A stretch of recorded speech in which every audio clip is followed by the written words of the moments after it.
बिहार के लोगों सतर्क हो जाओ, क्योंकि गुजरात कैडर के तमाम आईएएस अधिकारी अब बिहार में पर्यवेक्षक बनाकर भेजे जा रहे हैं। सीधे तौर पर कहें, वो निष्पक्ष तौर से वोटिंग करवाना ही नहीं चाहते। तभी तो उन्होंने अपने अधिकारियों को 400 से, वरना बिहार से सटे तमाम राज्यों में तमाम आईएएस अधिकार और काबिल आईएएस अधिकारी थे, उनकी ड्यूटियां लगाई जा सकती थी। जैसे पंजाब में हुआ, ऐसा कुछ नहीं करवा पाते। तभी तो बिहार के दानापुर में कुछ लोग नदी या तालाब के उस पार रहते हैं, जो पूरी तरीके से निर्भर हैं वोटों से वोट डालने के लिए, उन बूथों पर पहुंचाने के लिए जहां हज़ारों की संख्या में वोटर मौजूद हैं। और वो एंटी बीजेपी हैं, इसलिए उन्हें वहीं रोक दिया गया। सीधे तौर पर उनके साधन ही रोक दिए गए। देखिए इस वीडियो। देखिए किस तरह से वोटरों को जो है दानापुर में रोका जा रहा है। लगातार वोट देने से पूरा छावनी में तब्दील कर दिया, सारी नाव बंद कर दी गई हैं। सारी वोटों को ये प्रशासन ने अपने कब्जे में ले लिया है।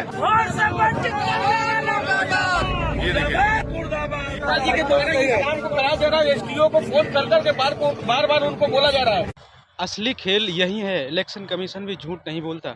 जब दो लोग चुनाव में खड़े होते हैं तो किसी एक व्यक्ति के वोटरों की, सपोर्टरों की सूची से नाम हटा दो या फिर उन्हें वोट डालने से रोक दो।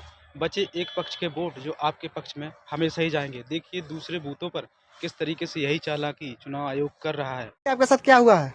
अरे गए हैं वोट गिराने के लिए। हाँ, बोलता है गिर गया। आप अंदर नहीं गए, वोट नहीं गिरा है? नहीं।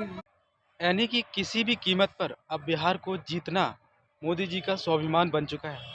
चाहे वोटरों को धमकाकर या फिर उन्हें अपने घरों से बाहर ही न निकलने दिया जाए। ये वैसे ही साउथ की तमाम फिल्मों का सीन लग रहा है, जहां यथार्थ पर बिहार में चुनाव है, लेकिन बीजेपी की रैली में जिस तरीके से नीतीश ने आना बंद कर दिया और सीधे तौर पर कह दिया कि अब एनडीए से हमारा दूर दूर तक कोई रिश्ता नहीं है, तो मोदी जी दूसरे तरीके से चलने लगे। ये सब कुछ हुआ कैसे? राहुल गांधी ने सारी पोल पट्टी खोल दी कि इलेक्शन कमीशन कितनी बुरी तरीके से दलाली और गुलामी कर रहा है। जहां विदेश के कई लोगों के बिहार में वोट बन गए और वो हरियाणा के हिसाब से यहाँ भी वोट डालने ही आएंगे।